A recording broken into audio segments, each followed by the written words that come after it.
غزہ کی پاک سرزمین مقتل گاہ میں تبدیل، اسرائیل کے وحشیانہ حملے رات بھر جاری رہے۔ صہیونی ٹینک غزہ کی جانب پیش قدمی کرتے ہوئے ضلع زیتون میں داخل ہو گئے۔ نہتے فلسطینیوں پر شدید بمباری، عمارتیں ملبے کے ڈھیر میں تبدیل۔ اسرائیل کے حماس کے 600 ٹھکانوں کو نشانہ بنانے کا دعویٰ، حماس اور صہیونی فوجیوں میں گھمسان کی لڑائی۔ اسرائیلی وحشیانہ بمباری سے شہداء کی تعداد 8300 سے بھی تجاوز کر گئی۔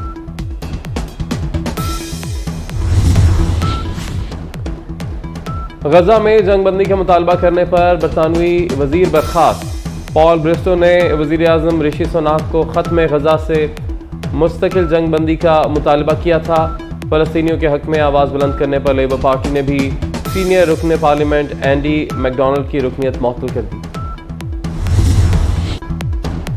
غیر قانونی غیر ملکیوں کی واپسی کے لیے صرف ایک دن باقی، اپنے ملک واپس جانے کے لیے رات 12 بجے تک کا وقت۔ وزارت داخلہ نے فارن ایکٹ کے تحت تمام صوبوں کو بے دخلی کے آرڈر جاری کر دیے۔ پولیس سمیت تمام متعلقہ اداروں کو غیر ملکیوں کو حراست میں لے کر بے دخل کرنے کا پابند کر دیا گیا۔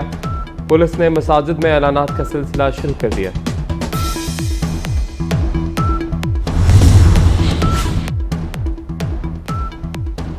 نیب ترامیم کیس کے فیصلے کے خلاف وفاقی حکومت کی انٹرا کورٹ اپیل پر سماعت آج ہوگی۔ سپریم کورٹ کے چیف جسٹس کی سربراہی میں 5 رکنی لارجر بینچ 11:30 بجے سماعت کرے گا۔ گیس آئے نہ آئے، بل پہلے سے زیادہ آئے گا۔ نگران حکومت نے گیس کی قیمتیں بڑھانے کی منظوری دے دی۔ گھریلو صارفین کے لیے گیس 172% سے زائد مہنگی۔ پروٹیکٹڈ صارفین کے لیے فکس چارجز 10 روپے سے بڑھا کر 400 روپے کر دیے گئے۔ 300 والا بل 600 کا ہو جائے گا۔ 400 والوں کو 1000 روپے بل آئے گا۔ 600 والوں کو ڈبل یعنی 1200 روپے بھرنا ہوں گے۔ برطانیہ میں پلیئرز ایجنٹ کے ساتھ پارٹنرشپ کا الزام، چیف سلیکٹر انضمام الحق عہدے سے مستعفی ہو گئے۔ Chairman P C B management committee کو ملنے آئے، ذکا اشرف سے ملاقات نہ ہوئی تو سیٹ چھوڑ دی۔ کہتے ہیں کہ برطانیہ میں پلیئر ایجنٹ کمپنی سے کوئی تعلق نہیں، مجھ پر سوال اٹھے تو استعفیٰ دینا بہتر سمجھا۔ چیئرمین ذکا اشرف نے معاملے کی تحقیقات کے لیے 5 رکنی کمیٹی بنا دی۔ کمیٹی میں سیکیورٹی اینڈ ویجیلنس ارکان شامل ہوں گے۔ انتخاب کے تاریخ دینا نگران حکومت کا نہیں، الیکشن کمیشن کا مینڈیٹ ہے۔ 2 صوبوں کے الیکشن پہلے ہی تاخیر کا شکار تھے۔ آرٹیکل 245 کے مطابق کوئی کام تاخیر سے ہونے کی وجہ سے غیر آئینی نہیں ہو جاتا۔ نگران وزیر اعظم انوار الحق کی وضاحت، کہا پاکستان میں اس وقت مستحکم نہیں عبوری جمہوریت ہے۔ چیف الیکشن کمشنر بھی محسن نقوی کی کارکردگی کے معترف، باقی حکومتیں بھی پنجاب کے نقش قدم پر چل رہی ہیں۔ سکندر سلطان راجہ اور وزیر اعلیٰ پنجاب کی زیر صدارت اجلاس، عام انتخابات کی تیاریوں پر تبادلہ خیال۔ چیف الیکشن کمشنر نے کہا کہ انتخابات مقررہ وقت پر ہوں گے، پنجاب حکومت کو مکمل سپورٹ کریں گے۔ محسن نقوی نے کہا کہ پرامن اور شفاف الیکشن کے لیے ہر ممکن تعاون کریں گے۔ وزیر اعظم انوار الحق کاکڑ اور وزیر اعلیٰ محسن نقوی کی ملاقات، پنجاب میں ترقیاتی منصوبوں کی پیش رفت پر گفتگو، ملکی معاشی صورتحال پر بھی تبادلہ خیال کیا گیا۔ انوار الحق کاکڑ نے مختلف جامعات کی جانب سے لگے زرعی مصنوعات کے سٹالز کا دورہ کیا۔ وزیر اعلیٰ محسن نقوی بھی ہمراہ تھے۔ نواز شریف کا سیاسی سرگرمیاں شروع کرنے کا فیصلہ، پارٹی کا اعلیٰ سطح کا اجلاس آج جاتی امرا رائے گنج میں طلب کر لیا۔ شہباز شریف، مریم نواز، حمزہ شہباز اور دیگر رہنما شریک ہوں گے۔ ملکی سیاسی صورتحال، آئندہ عام انتخابات اور دیگر اہم امور زیر بحث آئیں گے۔ انتخابی مہم کے آغاز اور منشور پر مشاورت۔ کل بھی فوج کے ساتھ تھے، آج بھی فوج کے ساتھ ہیں، کل بھی فوج کے ساتھ۔ ہم نے فوج کے خلاف کبھی بات نہیں کی۔ چلہ نے مجھے ایک نیا شیخ رشید بنایا ہے، انہوں نے میرے ساتھ کوئی زیادتی نہیں کی۔ اللہ سے ہمیں مدد چاہیے۔ شیخ رشید کی سانحہ 9 مئی کی اپنے انداز میں مذمت۔ 9 مئی لانتی پروگرام تھا، جنہوں نے بھی کیا غلط کیا۔ جنرل عاصم منیر ہمارے شہر کی عزت اور عظیم سپہ سالار ہیں، ہمیں جنرل ندیم انجم پر فخر ہے، وہ ہماری آن اور شان ہے۔ پاک فوج عظیم فوج ہے، شانہ بشانہ کھڑے ہیں، ہم نسلی اور اصلی ہیں، سب اللہ پر چھوڑتے ہیں۔ جیل گیا تب بھی دونوں حلقوں سے الیکشن لڑوں گا۔ عدالت پارلیمنٹ کے معاملات میں مداخلت نہیں کر سکتی، انسانی حقوق سے متصادم قانون کا جائزہ لیا جا سکتا ہے۔ پارلیمنٹیرینز کا مفاد سامنے رکھ کر قانون نہیں جانچا جاتا، ایسا کرنا پارلیمنٹ اور جمہوریت کو نیچا دکھانا ہے۔ عدالتیں پاپولر سیاسی بیانیے پر نہیں چلتی۔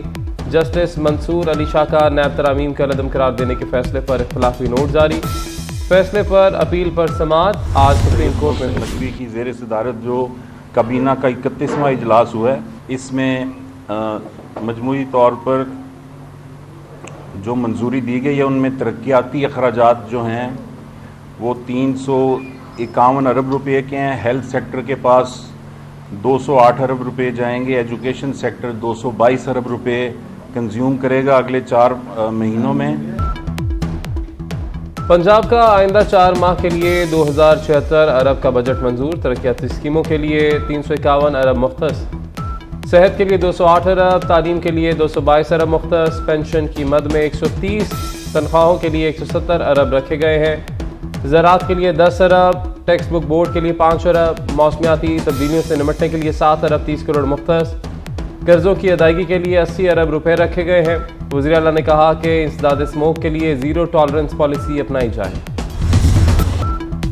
غزہ میں اسرائیلی فوج کے وحشیانہ وار جاری، ہر طرف تباہی اور بربادی۔ اسرائیلی فوج نے القدس ہسپتال کو خالی کرنے کی دھمکی دے دی، ہسپتال کے قریب بم پھینکے، مقبوضہ مغربی کنارے کے علاقے جنین کے پناہ گزین کیمپ پر بھی حملے، نواحی علاقے صلاح الدین میں اسرائیلی فوج کے ٹینک داخل ہو گئے، شہریوں پر بمباری، حملوں میں شہید فلسطینیوں کی تعداد 8,500 سے بھی تجاوز کر گئی، شہداء میں 3,500 بچے اور 2,000 خواتین شامل۔ وسطی غزہ میں دیر البلا کی مسجد بلال بن رباح شہید ہو گئے۔ دنیا میں آنے والی ننھی روس یہودی جنگ کی نظر ہو گئی، غزہ میں اسرائیلی بمباری سے 9 مولود شہید، آنکھیں کھولنے سے پہلے ہی برتھ سرٹیفکیٹ کی جگہ ڈیتھ سرٹیفکیٹ بن گیا۔ فلسطینی صحافی نے ننھے شہید کی کفن میں لپٹی تصویر سوشل میڈیا پر جاری کر دی۔ اسرائیلی بمباری سے شہید شیرخوار بچوں کی تصاویر سے انسانیت کی۔ فلسطینی نوجوان اسرائیلی ٹینکوں کے سامنے سیسہ پلائی دیوار بن گئے، غزہ میں نوجوانوں کی شدید مزاحمت پر اسرائیلی فوج ٹینک بھگا لے گئے، غزہ میں صہیونی فوج کے پسپا ہونے کے مناظر ہمیشہ کے لیے محفوظ ہو گئے۔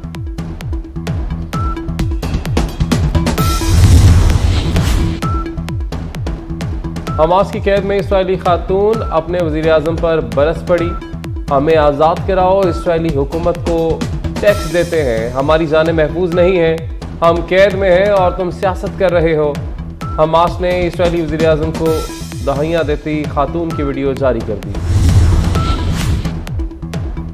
معاملہ طے پا گئے، ایندھن بھی مل گیا، پی آئی اے کی پروازیں بحال، کراچی، لاہور، اسلام آباد، گلگت اور اسکردو کے لیے پروازوں کی اڑان، جدہ، مدینہ، بحرین، دبئی، کولمبو، کوالالمپور کی پروازیں بھی آپریٹ ہونے لگی۔